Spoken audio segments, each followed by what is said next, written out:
Hello everyone, मैं सुमन, psychologist and rehabilitation counsellor. आज हम बात करेंगे फोबिया के बारे में। फोबिया एक प्रकार से एंजाइटी डिसऑर्डर है। फोबिया से पीड़ित व्यक्ति किसी ऑब्जेक्ट, किसी सिचुएशन, किसी ऐसी एक्टिविटी से इतना ज्यादा भयभीत होता है कि केवल उसका नाम मात्र लेने या सोचने मात्र से ही वो काफी घबराहट या बेचैन महसूस करता है।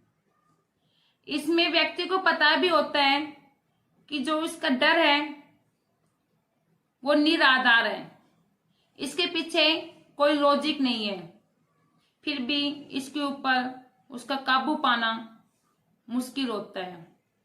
जैसे किसी व्यक्ति को मकड़ी से डर लगता है तो जिस कमरे में मकड़ी है वहां पर वो जाना नहीं चाहेगा।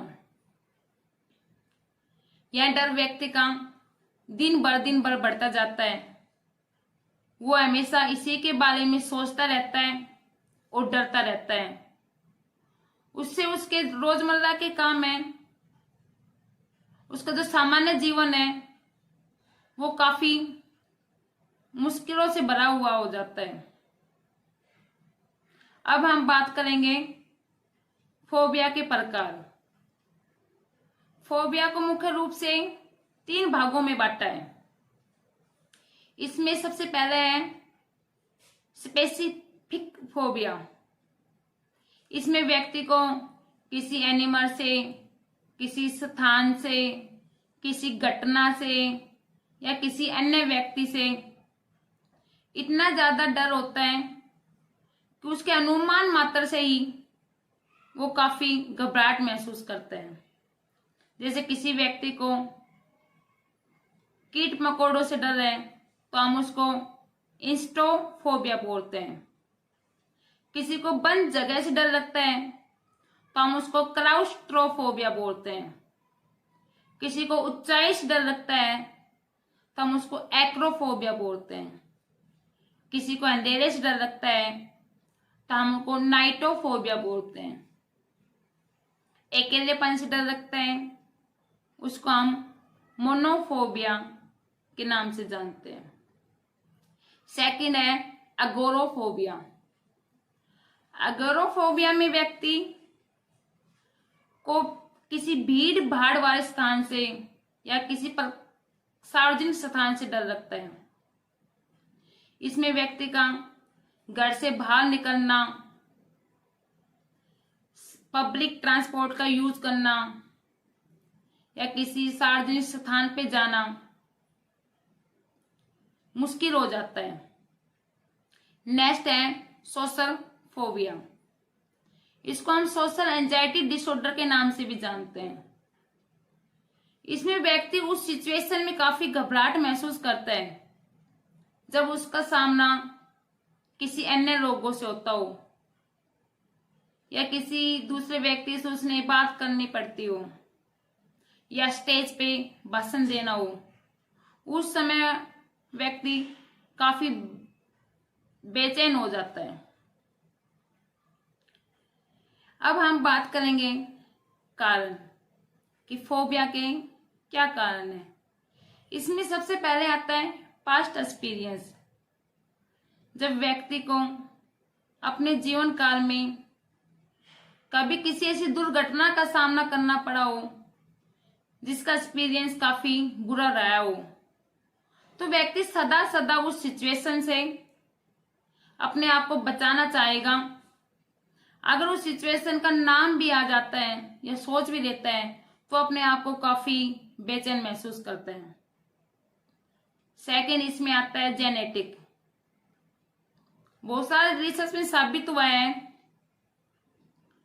कि माताओं को जिस प्रकार का फोबिया है उनके बच्चों में भी उसी प्रकार के फोबिया होने का चांस ज्यादा होते हैं। नेक्स्ट आता है आत्मविश्वास की कमी। आत्मविश्वास की कमी भी फोबिया का एक मुख्य कारण है। नेक्स्ट आलोचना का डर।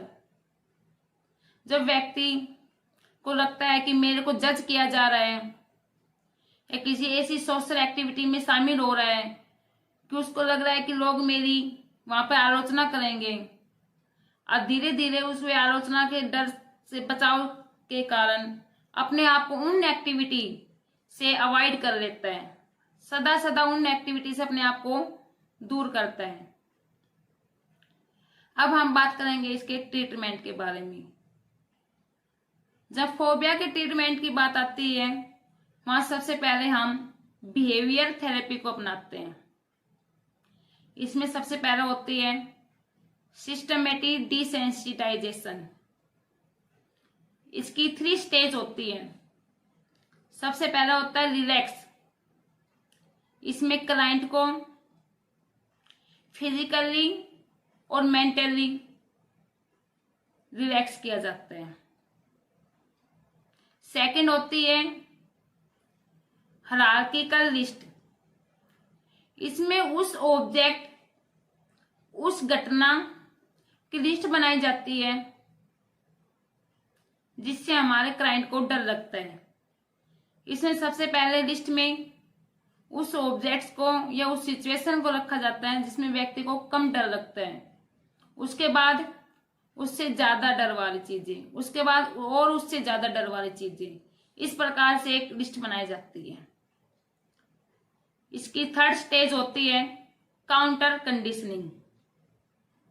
इसमें क्लाइंट को रिलैक्स करवा के जो लिस्ट बनाई है उसमें उसको एक एक ऑब्जेक्ट, सबसे पहले उस ऑब्जेक्ट को जिसमें व्यक्ति को सबसे कम डर लगता है उसके बारे में सोचने के लिए प्रेरित किया जाता है। नेक्स्ट हमारा आता है मॉडलिंग। मॉडलिंग में क्लाइंट को एक ऐसी मॉडल या एक ऐसा व्यक्ति वही व्यवहार करता हुआ, वही एक्टिविटी करता हुआ दिखाई दिया जाता है जिससे हमारे क्लाइंट को डर लगता है। जैसे क्लाइंट को मकड़ी से डर लगता है तो हम उसको मकड़ी पकड़ते हुए किसी व्यक्ति की वीडियो या फोटो दिखाएंगे। हम उसको मकड़ी की फोटो दिखाएंगे, धीरे धीरे हम उसको मकड़ी की वीडियो दिखाएंगे। इस प्रकार से धीरे धीरे हम उसको आगे दिखाते जाएंगे। नेक्स्ट होता है फ्लडिंग। फ्लडिंग में हम व्यक्ति को उस सिचुएशन में कुछ समय के लिए रखते हैं जिससे उसको डर होता है। जैसे किसी को ऊंचाई से डर लगता है तो हम उसको कुछ समय के लिए किसी ऊंचे मकान में रखेंगे। अगर किसी को बंद जगह से डर लगता है तो हम उसको कुछ समय के लिए बंद रूम में रखेंगे। लेकिन यहाँ पर विशेष बात यह है कि ये सारी एक्टिविटी किसी विशेष निगरानी में करवाई जाती है। याद रखिए, किसी भी प्रकार की मानसिक समस्या का इलाज संभव है। जरूरी है कि टाइम लेके अपने सिम्टम्स की पहचान की जाए। आप किसी भी साइकोलॉजिस्ट, काउंसलर की हेल्प लेके अपने आप को फिर से मेंटली फिट कर सकते हो और अपना एक खुशहाल जीवन जी सकते हो। अगर आपको ये वीडियो पसंद आई हो तो please like, share and subscribe my YouTube channel psychology with Suman and stay connected with me. Thank you.